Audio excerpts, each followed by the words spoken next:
سلام، من جواد عبد هستم. پدرتون دوست من بود. روحش شاد. ممنون از لطف شما. ما اسکلت هم مرده به ترکیم، جون میدیم هم میستونیم، اما به حدمون پای بندم. با کلاس بی اختلاس بیا تو پیج جواد ابی، تا بفهمی اینجا کجاست. دنیای ما پر از ابتسام، دور از دروغ و حسود و لغات.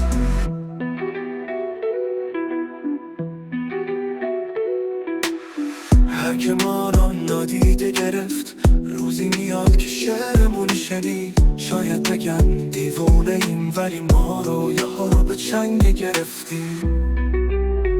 بیا تو پیج جواد ابی، تا بفهمی اینجا کجاست. دنیای ما پر از ابتسام، دور از دروغ و حسود و لغات.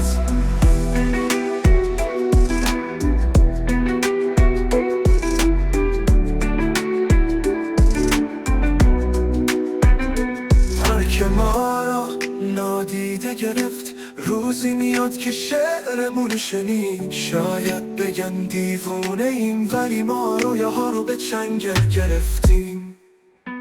بیا تو پیج جواد ابی، تا بفهمی اینجا کجاست. دنیای ما پر از ابتسام، دور از دروغ و حسود و لغات.